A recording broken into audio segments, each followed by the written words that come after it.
Hey folks, welcome back to the Leeds Gamer. I am exhausted, and to be honest, I've had a 1 hour nap and I'm still exhausted.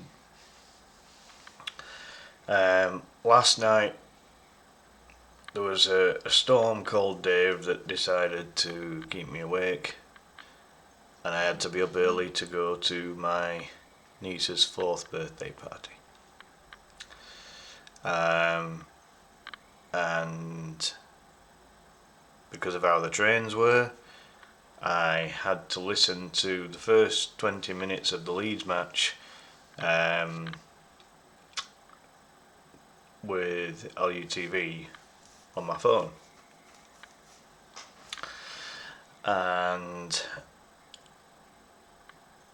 And then I literally, just as I approached my flat, Leeds scored a goal. At which point then I was able to get inside the flat quickly and get the game up on my PC and watch the rest of the match. So I just thought I'd give you a little bit of background as to how my day's been and to why I'm so tired. Anyway, so getting the housekeeping out of the way as usual. Do please subscribe to the channel if you haven't already. Also hit that notification bell so that you don't miss any future content. Do please like and hype the video. Do please put your comments down below as well. All of this good stuff helps with the algorithm and really helps to push the channel out there. And if you're a Leeds fan or a football fan and you'd like to join me for an unofficial podcast I would like to create on my channel, then please let me know. You don't have to be a streamer, you've just got to have the wherewithal to be able to be on the podcast, like a webcam or a device that has audio and visual on there. And I'll be looking to do the podcast about once a week for anywhere between half an hour and an hour each time. You could be a regular weekly guest, or you could just come on now and again, entirely up to you. But you know, I'd love to hear from you if that might be of interest. So one thing I'm going to try and do as well is that towards the end of the season, I'm going to contact a few different fans, some of them Leeds, some of them fans of other clubs, to see if that I can maybe get them on, and we'll have a chat about the season that's just gone and see what we can do. So it's match review time. Where the hell do I start with this? It was the FA Cup quarter-final, played at West Ham's London Stadium. And obviously Leeds United versus West Ham United. Two Premier League clubs that are currently battling to stay in the Premier League. Both teams made a few changes to the 11s that would usually play or have recently played in the Premier League. And I mean that's normal, that's traditional for cup games, isn't it? You know, the slog of the league means that it becomes a squad game and not just a first 11 or a subs bench game, if that makes sense. Anyway, so let's have a look at this and just kind of talk through certain things. So, as you can see there, after 90 minutes plus stoppage time, can't exactly remember how much stoppage time there were in the first half. 5 minutes, I think. Maybe something like that. Or was it even that? Might have been less. Wasn't very many. And then stoppage time at the end of the second half was a lot. It was 11 minutes with an additional 2 minutes added on, due to what happened within that 11 minutes. So there was 13 minutes added on in that second one. So you're close in terms of the amount of added time. This is before before the full-time whistle, right? There is an amount of added on time, not a million miles off an extra 20 minutes, which is just, oh, careful Kirby, it's lunacy. It's absolute lunacy. Anyway, it was what it was. So, first half, as I say, I didn't actually see the goal. It got scored literally just a minute or two before I got back inside the flat. But I heard it on LUTV, and then I saw the highlight of it. Altanaka take a bow. That is a lovely goal. Really well taken. Might have taken a bit of a nick, for a slight deflection, but the build up to it, really, really good. And a very well taken goal, whichever way you look at it. And then second half,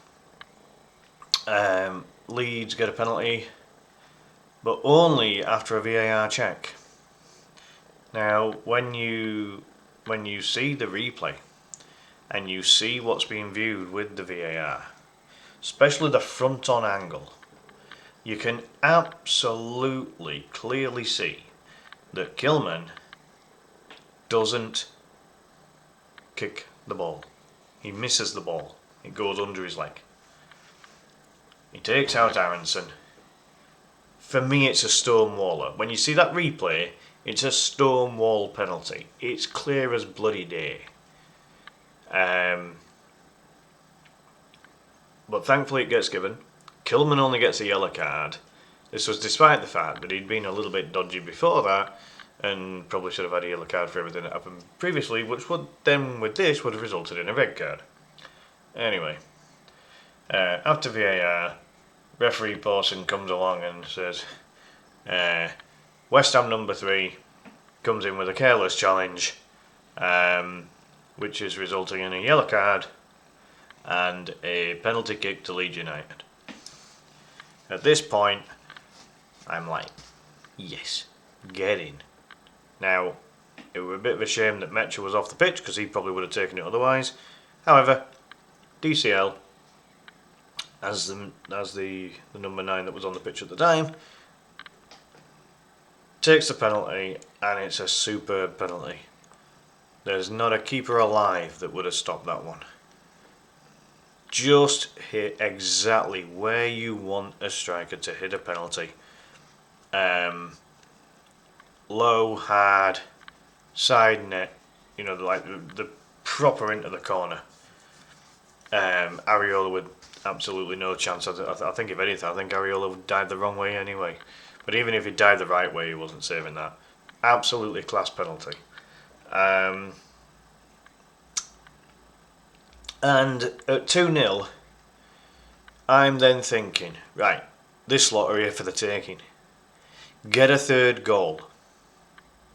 Put this game to bed and let's get to the semi-freaking final. It didn't come. So we have to endure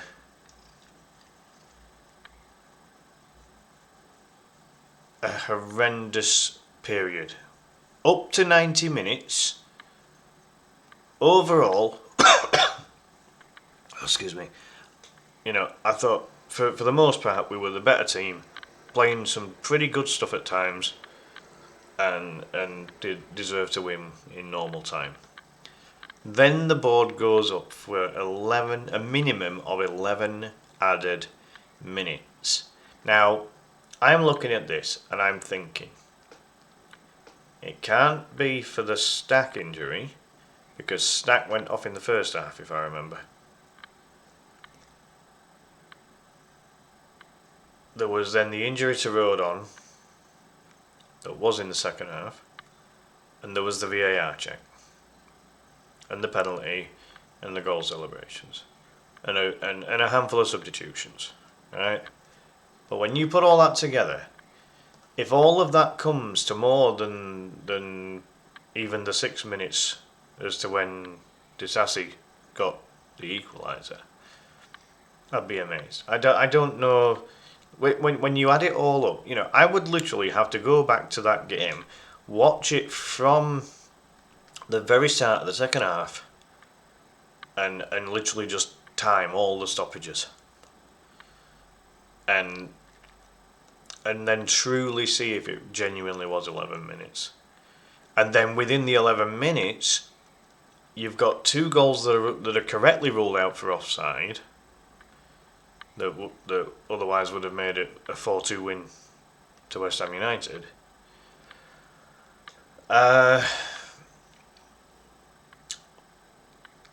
And as I say, you got a couple more subs or whatever, and so ultimately it was 13 minutes that was added on, which is just ridiculous, absolutely crazy. So in total in the match, you got your normal 90 minutes, 45 first, 45 second half. So you got 90 there. You got whatever it was in first half. Let's just say that it was 5. I can't remember now. Well, let's say it was 5 minutes, right? And then you've got 13 in the second half. That is a lot of footballing minutes. Then on top of that, you've got the first and second halves of extra time. And within that time, the first half didn't have much added on. I think it was just maybe 2 or 3. The second half of extra time had another 5 minutes added on. And I think maybe that got extended to about 6. It must have done. Oh no, it got extended to 7 because Areola got taken off with supposed cramp. How a goalkeeper gets cramp, I have no idea. So yeah, in total, like if you just take all of the added time, it's well over 20 minutes, which is horrendous. So you've got 90 minutes, then the extra half an hour, which makes it obviously 120 minutes, and then it's probably like a 140-minute game because of the amount of time added on. If you put the entire thing in context, and then on top of that, you've got 10 minutes for a penalty shootout. Holy shit! It's one of the longest football games that I've ever witnessed. Absolutely crazy.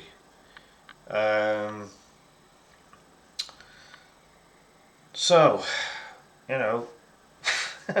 so that's the brief version. That's the brief version of how it all kind of panned out.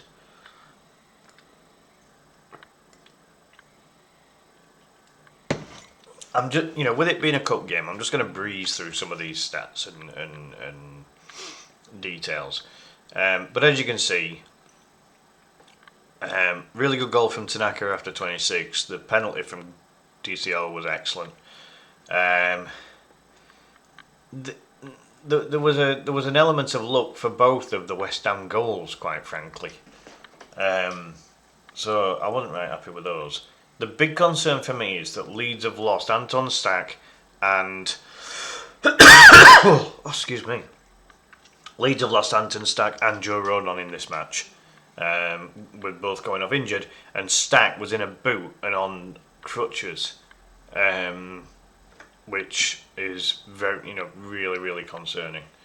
We might lose him for the rest of the season if he's like that. Rodon, I think, was slightly less of an injury, but he still limped off. You can see on the right hand side there all the scores for the quarterfinals. Man City walloped Liverpool 4-0, so the City are through obviously. Chelsea even more walloped Port Vale, but I mean that was expected. If it had been at Port Vale with that clear pitch, maybe things are different at that point. But unfortunately Chelsea have gone through. Southampton, fantastic result against Arsenal. they had a player, Southampton, what were he called, Chirazi or something. He looked very useful. I just briefly watched the highlights because I thought, how the hell have Southampton beaten Arsenal?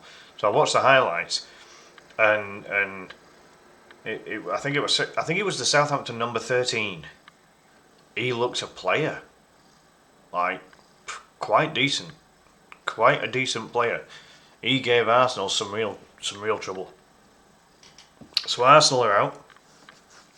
So Arsenal aren't winning any domestic cup this season. They got knocked out they got beaten in final at League Cup. They've got beaten in quarter final at FA Cup. So they've only got the league left. I do apologise, folks. I don't know where this cough's come from. I was alright earlier. I was just tired. Anyway. And then obviously Leeds, 2-2, but the score doesn't tell the whole story. I think that says a lot about Leeds this season, that the score doesn't tell the whole story of that match. And it really doesn't. It was a crazy game. So in terms of lineups, so you can see there, a couple of changes for what Leeds would normally choose. Perry instead of Darlow. Back three was our first choice. Bogle first choice right back. Justin second choice left back. Obviously Goodmanson would usually be there. And Altanaka was there in place of Brendan Aronson, with Anton Stack and Ampadu keeping their places, and Noah Okafor getting a run out alongside Mecha. So again, Okafor and Mecha, they don't always start either. So a mixture of, some first 11 regulars and a few of the guys that are, regular backups. At the very, very least tend to be on the bench. So a pretty strong 11, of which, when I saw it, I thought, yeah, you know what, that's alright, not bad. West Ham started with Areola, who's played quite a bit for them this season. Walker Peters, who I think is their backup right back. I think they usually go with Wan-Bissaka. Disassi and Kilman. Again, I think Disassi joined in January. Kilman's played quite a bit this season, and then they got Diouf at left back, who again I think has played quite a bit. It was a slightly lesser experienced midfield with Potts and Magassa. And Fernandes, I think, has played quite a bit, but again, he's still relatively young. You've got the experience then of Bowen and Traore, and then they went with Castellanos up front. So again, a bit of a mixed bag with West Ham as well. But again, strong enough lineup, in the scheme of things. From a Leeds perspective, subs-wise, quite a few subs came on for West Ham as well, in fairness. But for Leeds, Aronson came on for Stack, so that was on the 38th minute. Seb Bornau was the player that came on for Joe Rodon, so they were like for like, there or thereabouts, albeit Aronson's a bit more attacking than Stack. Gruev came on along with DCL and along with Wilfred Nonto in the second half, with Joel Pirro coming on in extra time. For West Ham, Suchek and Pablo, Pereira or something? I can't remember a second. Anyway, these two came on slap bang on half time. And then in extra time, they brought on Scales and Kante, which surprised me a little bit, but it kind of told me that they were looking to get to penalties at that point. These two came on who are more defensive than the two players who came off. And then late on, Herrick, the sub-goalkeeper, came on, 20-year-old keeper, and then Ezra Mayers, who is a young centre-back, also came on just to try and give a bit of extra defensive cover to ensure that they got to penalties. In terms of the subs that did not come on for both teams, Darlow, Byram and Longstaff for us, and then for them, Gollum Beckis. I don't even know who that is. Oh, he's just a kid by his squad number and the look on there. He looks about 12. Ajala, again another kid by the looks of it, and then La Madrid. Don't know. That's all I can say. Leeds actually did not have any unavailable players whatsoever. So the players that were rested in the end completely were Gabby Goodmanson. Don't blame the club for leaving him out because we need him desperately for the rest of the season. Buonanotte, the two goalkeepers, Melier and Kearns, and then there's one other player, because that'd be the squad of 25 then, wouldn't it? Oh, Dan James. Dan James was the other one to miss out. So with West Ham, they had unavailable Todibo, Fabianski, and possibly crucially, former Leeds United winger Crescencio Somerville was also missing. So, let's go into the stats. One thing I do need to point out, Leeds have not been in an FA Cup semi-final since 39 years ago. I was 2. That's ages ago. Like, I don't even remember Leeds in a semi-final of an FA Cup. 39 years ago, that's mad. Leeds have just been so bad in the FA Cup overall, in my lifetime. For the most part, which is poop. So, this really is quite nice. So, if we take the stats, we'll just take them as a whole. I'm not going to break it down because you've got 4. You haven't just got the normal 2 sections. We've got 4 sections to get through otherwise. God, I'm really starting to feel rough. What the heck? You have to forgive me if I just take a drink.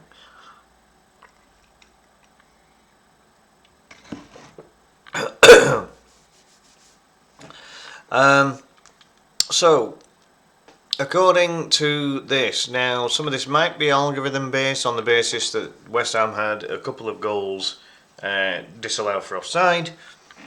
But again, if you look at the shot stats, they're actually quite even. Possession wise, it suggests that West Ham had more than Leeds. I think first half, actually, I think Leeds were a bit better. I mean, I only saw a portion of the first half, and then all of the second. West Ham had a portion of the second half to themselves, but I thought Leeds got back into it possession-wise after it. But as I say, with possession, it's what you do with it. Doesn't matter how much you have. It's what you do with it. So West Ham got more expected goals 3.12 as opposed to Leeds 2.40. Pretty even on the total attempts on goal, 22 to West Ham, 21 to Leeds. However, West Ham could only muster 6 on target, with Leeds mustering 8 on target. West Ham having 5 big chances and not doing very well in that department because they missed 3 of them. Leeds only had 4 big chances, but missed 3 of the big chances and still scored 2 goals. Don't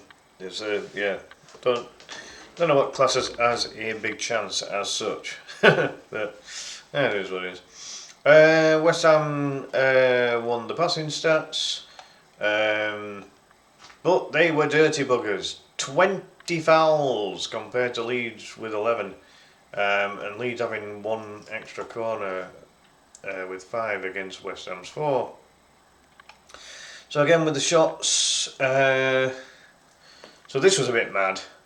They hit the woodwork. They did hit the woodwork 3 times, and it was that was concerning because it then led to goal scoring opportunities. In terms of the rebound off the post, and also the other thing that concerned me was Adama Traore's in-swinging crosses that were coming in. Why did we not stop those bloody crosses? We could have made things so much easier for ourselves. We could see that he was just constantly doing it. We'll just stop the cross, and then you don't have to defend it. Double. I noticed when you doubled up on Traore, he didn't like it. But if you had him one-on-one, he just did you every time. Most of the time it was Bogle. So somebody help Jadon Bogle out, double up on the guy, and then he's not going to whip these in-swinging crosses in. So that causes some problems. But when it comes to shots on target, I mean, both goalkeepers, Perry and Areola, they did both have some saves to make, and again, no doubt about that whatsoever. Um, but yeah, Leeds are more on target.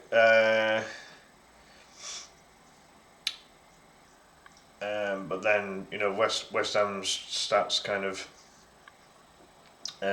overrun Leeds', but again only by tiniest of margins. It was very very even between the two teams in a statistical sense, at least. Because Leeds are winning out on the defence there. A lot of interceptions compared to West Ham. Blocks pretty similar. Clearances, a lot of clearances from Leeds. And West Ham win the tackles and the keeper saves. Passing stats, again, they annihilate us really. But again, it don't always matter. It's what you do with those passes, isn't it? Leeds had a lot more touches in the opponent box as opposed to West Ham. West Ham offside 8 times. Jesus Christ. Leeds weren't offside even once. Wow. Maybe that's something that Nintendo Entertainment System, as I call him, because his 3 initials create NES. But yeah, that's maybe something Santo needs to work with his squad there, because that's not very good on their part, and maybe can be seen as being quite good on Leeds' part. Duels, again, pretty close really, apart from the successful dribbles. But then again, they got Traore, who's just a chronic dribbler anyway, and that's what he does. So yeah, but Jules won pretty close. FotMob's ratings have actually given Traore man of the match, with Perry just behind him, Disassi, Tanaka, Fernandez, Areola, Ampadu, Walker-Peters, Bowen, Biol, Diouf, Okafor, Strout, Suche, Justin, Calvert-Lewin, Castellanos, Kilman, and Nonto all getting 7 or more, which I mean, when you for a neutral fan would have probably quite enjoyed the match. To be fair, it had twists and turns, it had ups and downs all over the place. You had offside goals, goals disallowed, goals scored, penalties both in normal time and in a shootout, and there was a lot going on and some good stuff. You had goals in injury time or added on time, etc. So for the neutral, there was a lot going on. Yeah, not too many down at the bottom end here. In terms of the FOTMOB rating, but again, FOTMOB ratings are only algorithm based, really, aren't they? So we won't take too much notice of that. So yeah, Leeds through to the semi-final. We've been drawn against Chelsea. The old rivalry from 1970s is brought back to be played at Wembley.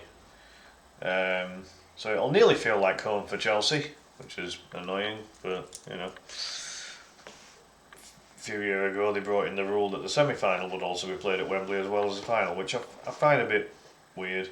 But then if you change the rule around, then obviously Chelsea would have been at Stamford Bridge anyway, which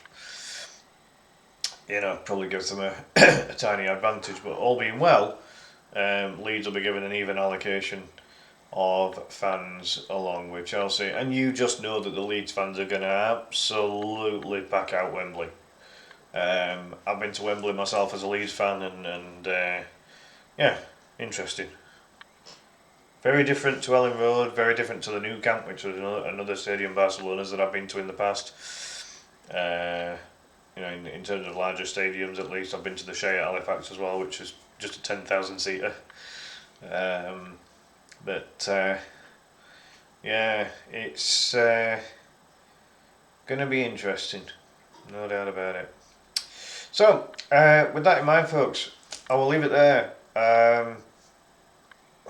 Been so tired all day, and as I say, I would have got this match review out a little earlier if I'd had the opportunity. I did have to deal with trying to get rid of a bloody virus on the computer and all, which annoyed me. So that kind of delayed things as well. I've got it sorted now, thankfully. But yeah, exhausted. Hopefully I sleep well tonight. But I sleep tonight knowing that Leeds are in the semi-final of the FA Cup. Big thank you for watching. Hope you enjoyed that one, and as I say, I'll get back to doing a review for the upcoming games for the Premier League for Leeds and for the semi-final, and hopefully the final if we get there as well. And I'm going to be going to the Leeds women's match at Ellen Road, so I'm going to try and figure out how to do a match day vlog. If I can sort that, I will do it, because it has been played at Ellen Road. So looking forward to that one. Leeds women having a very good season at the moment. They've just got on top of the league again, actually. So they've got a really good chance of getting promoted. So, really wishing the girls all the very best and hope they get promoted. Hope the guys obviously stay in the Premier League as well. Imagine if we stay in the Premier League and win the FA Cup. That'll go down as one of the best seasons in Leeds' modern history. I'm not getting too far ahead of myself. I think that it could be very difficult to win the cup. I would much rather take staying in the Premier League, but that's just me. But why not go for both? Got a chance. We haven't been beaten by Chelsea this season. We've got a win and a draw. So for me, I think we can beat them. Just putting it out there briefly. I think we've got the upper hand on Chelsea, and Chelsea under Rosenia are not playing that great. Alright, they've walloped Port Vale. Big flipping whoop. Leeds got a wallop Port Vale. No offence to Port Vale, they're bottom of League One. Or near enough, so So yeah, bring it on. Let's see if we can get an FA Cup in that trophy cabinet for what will be the first time in 39, 40 years, whatever it is, or ages ago. Too long. Actually, no. The final was like back in 60s or 70s when we last won FA Cup, wasn't it? So yeah, it's even longer. Wow. Games, what are you doing, girl? Crazy kitty cat. Alright, yeah, I digress. I'll leave it there, folks. Big thank you for watching. Have a good one. I will see you next time. Bye for now.